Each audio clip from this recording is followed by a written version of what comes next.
다음 달에 내 대출 이자가 바뀔 수도 있어요. 올라갈 수도 있고 내려갈 수도 있어요. 근데 그게 다가 아니에요. 요즘 치킨 한 마리에 2만 원 넘는 거 그냥 당연하게 받아들이고 계시죠? 저도 그랬거든요. 배달앱 열어서 치킨 시키려다가 언제 이렇게 됐지? 했던 적이 한두 번이 아니에요. 커피도 그렇고 외식 한번 나가도 그렇고 분명히 예전이랑 똑같이 먹고 똑같이 사는데 카드 값이 달라진 느낌 있잖아요. 이 두 가지가 사실 같은 이유에서 나온 거예요. 환율이에요. 지금 한국은행 총재 후보자로 내정된 신현송 교수가 청문회에서 이런 말을 했거든요. 환율 1530원 크게 우려할 수준 아닙니다. 저도 이 말 처음 봤을 때 이게 나한테 어떤 얘기지? 싶었어요. 내 대출이자 치킨값 매달 나가는 카드값 이게 다 여기 연결돼 있어요. 같이 보실게요. 자, 배경 설명 전에 먼저 이 얘기가 실제로 어떤 분들한테 어떻게 느껴지는지부터 볼게요. 첫 번째, 매달 대출이자 나가는 분들, 박영준 씨 45세예요. 3년 전에 아파트 사면서 주택담보대출 4억 원을 받았어요. 변동금리로요. 매달 이자 내고 있는데 요즘 들어서 이자가 좀 줄었으면 좋겠다는 생각 달고 사세요. 이분한테 기준금리가 0.25%포인트 내려가면 연간 이자가 약 100만 원 줄어요. 한 달에 8만 원 넘게 덜 나가는 거예요. 반대로 오르면 100만 원 더 나가고요. 신현송 후보자가 어떤 방향으로 금리를 움직이느냐가 이분한테는 연간 100만 원짜리 결정이에요. 두 번째, 외식하고 배달시켜 먹는 평범한 직장인 김수진 씨 34세 직장인이에요. 따로 투자 같은 건 안 하고 월급 받아서 외식도 하고 가끔 치킨 시켜 먹고 평범하게 살아요. 근데 요즘 들어서 분명히 예전이랑 비슷하게 쓰는 것 같은데 카드값이 더 나와요. 이분한테 환율은 치킨값으로 느껴지는 거예요. 왜 그런지는 조금 이따 자세히 볼게요. 일단 연결이 된다는 것만 알아두세요. 세 번째, 식재료 원가 신경 써야 하는 자영업자. 이정호 씨 52세 분식집 운영하세요. 밀가루랑 식용유를 주로 쓰는데 요즘 원가가 계속 올라요. 메뉴 가격 올리기도 눈치 보이고 그냥 버티면 마진이 줄고 매달 마음이 불편해요. 이분한테 환율은 사업 생존이랑 직결된 문제예요. 세 분 다 다른 상황인데 공통점이 하나 있어요. 전부 지금 한국은행에서 나온 발언이랑 연결된 얘기예요. 그럼 이제 그 발언이 왜 나왔는지 이게 뭘 의미하는지 보러 가볼게요. 본론 들어가기 전에 질문 3개만 던져볼게요. 이 질문에 대한 답이 오늘 영상 핵심이에요. 첫 번째, 치킨값이 오른 게 환율이랑 무슨 상관이에요? 마트에서 파는 식용유, 밀가루, 라면 이것들 원료가 다 해외에서 달러로 수입돼요. 환율이 오르면 같은 원료를 사는데 더 많은 원화가 들어가요. 그 비용이 치킨값에, 빵값에, 라면값에 녹아드는 거예요. 환율이 높게 유지될수록 이 물가가 쉽게 안 내려가요. 이번 발언이 그래서 중요한 거예요. 두 번째, 금리가 내려가면 나한테 좋은 거예요? 대출이 있으신 분들한테는 기준금리가 내려가면 이자 부담이 줄어서 좋아요. 근데 금리가 내려가면 반대로 환율이 올라가는 부작용이 있어요. 그러면 아까 얘기한 수입 물가가 다시 자극을 받아요. 좋은 것과 나쁜 것이 동시에 움직이는 구조예요. 이걸 모르고 금리 내려가면 무조건 좋다고 생각하면 판단이 틀릴 수 있어요. 세 번째, 지금 내가 뭘 준비해야 해요? 대출 조건 확인, 카드 지출 패턴 점검, 그리고 5월 기준금리 결정 날짜 체크. 이 세 가지예요. 어렵지 않아요. 잠깐 뒤에 짚어드릴게요. 자, 이제 배경으로 가볼게요. 신현송 교수는 전 BIS 국제결제은행 수석 이코노미스트 출신이에요. BIS가 뭐냐면요. 전 세계 중앙은행들이 모여서 경제 방향을 논의하는 기구예요. 쉽게 말하면 중앙은행들의 중앙은행이에요. 거기서 핵심 자리를 하셨던 분이 이제 한국은행을 맡게 되는 거예요. 그리고 빠르면 2026년 4월 말, 늦어도 5월 초 공식 취임해요. 취임하면 바로 5월 기준금리 결정 회의부터 직접 영향을 미치게 돼요. 지금은 신호 단계예요. 정책이 실행된 건 없어요. 근데 이 신호가 어떤 방향인지를 알면 준비가 달라지거든요. 자, 아까 치킨 얘기했잖아요. 여기서 제대로 연결해 드릴게요. 치킨 한 마리가 2만 원이 넘으려면 닭이 있어야 하고 튀길 기름이 있어야 하고 밀가루로 만든 튀김옷이 있어야 해요. 근데 이 기름이랑 밀가루 어디서 와요? 수입이에요. 식용유 원료인 대두는 미국이랑 브라질에서 오고 밀은 미국, 호주, 캐나다에서 와요.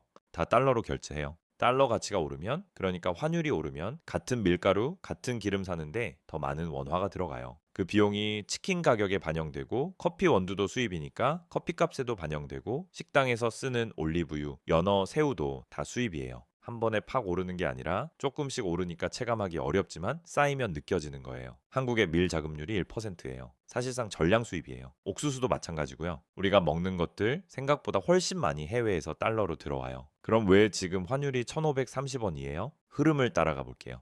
2022년에 미국이 물가를 잡겠다라고 금리를 엄청 빠르게 올렸어요. 거의 0%에서 5%대까지 1년 만에 올린 거예요.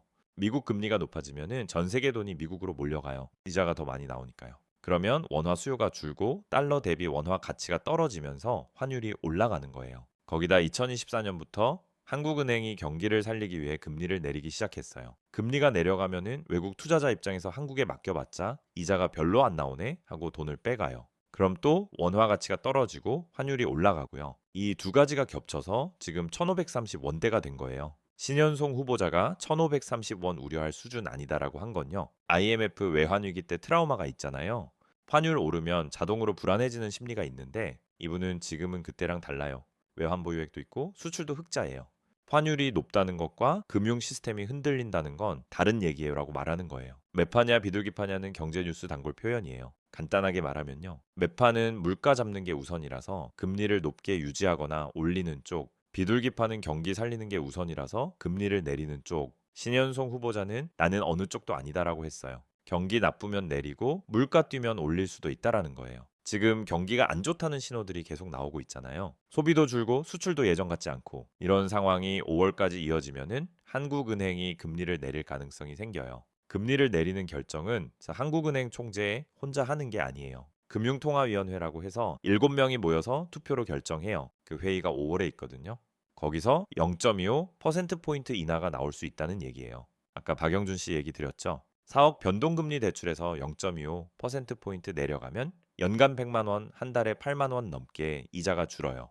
근데 무조건 내려간다가 아니에요. 물가가 다시 자극받거나 외부 변수가 생기면 동결될 수 있어요. 유연하다는 게 기회이기도 하고 불확실성이기도 한 거예요. 추경은 뭐고 나랑 무슨 상관이에요? 신현송 후보자가 추경을 지지한다고 했어요. 추경이 뭐냐면요. 정부가 연초에 예산을 짜놓는데 경기가 너무 안 좋다 싶으면 중간에 돈을 더 푸는 거예요. 일종의 경기 부양 카드예요. 근데 여기서 재밌는 게 있어요. 정부가 돈을 더 풀면 시중에 돈이 많아지고 사람들이 지갑을 더 열게 돼요. 소비가 늘면 물건 사려는 사람이 많아지니까 가격이 올라가거든요. 물가가 오르면 한국은행이 고민에 빠져요. 금리를 내리면은 사람들이 돈을 더 쉽게 빌릴 수 있게 되잖아요. 돈을 더 쉽게 빌리면 또 소비가 늘고 소비가 늘면 물가가 또 올라요. 이미 물가가 높은 상황에서 금리까지 내리면은 물가가 더 뛰는 거예요.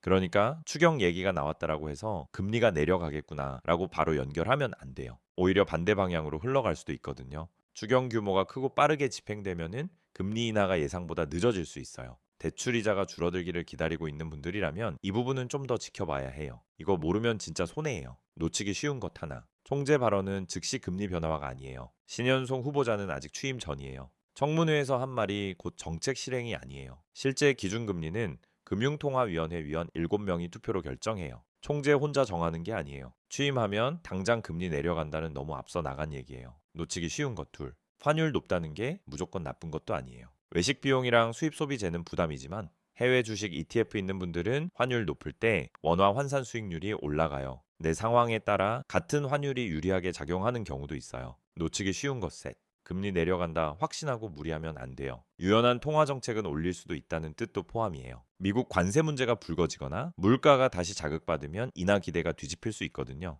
지금 이 신호 믿고 대출 더 늘리거나 레버리지 투자 늘리는 건 조심해야 해요. 지금까지 얘기한 내용이 나한테 어느 정도 해당되는지 한번 짚어볼게요. 변동금리 대출 있으신 분들은 이번 금리 방향이 가장 직접적으로 느껴질 거예요. 기준금리가 내려가면 이자가 같이 내려가니까요. 반대로 고정금리로 갈아타는 걸 고민 중이신 분들은 지금 당장 중도상환 수수료부터 확인해 보세요. 그게 얼마냐에 따라 갈아타는 게 유리한지 아닌지가 갈리거든요. 외식이나 배달 지출이 요즘 부담스럽게 늘었다 싶으신 분들, 그게 내가 더 쓴 게 아닐 수 있어요. 오늘 얘기한 수입 원자재 구조 때문에 가격 자체가 오른 거거든요. 이걸 알고 있는 것만으로도 지출 계획 세우는 방식이 달라져요. 해외 주식이나 ETF 갖고 계신 분들은 환율이 높을 때 원화 환산 수익률이 올라가는 구조라서 지금 포트폴리오 한번 들여다볼 타이밍이에요. 관심 있으신 분들은 달러 예금이나 달러 ETF처럼 환율 상승을 활용하는 상품도 한번 찾아보실 만해요. 그리고 예금이나 적금 만기가 3개월에서 6개월 사이로 다가오는 분들은 금리 인하 전에 지금 금리로 고정해두는 상품 재가입을 고려해 볼 만해요.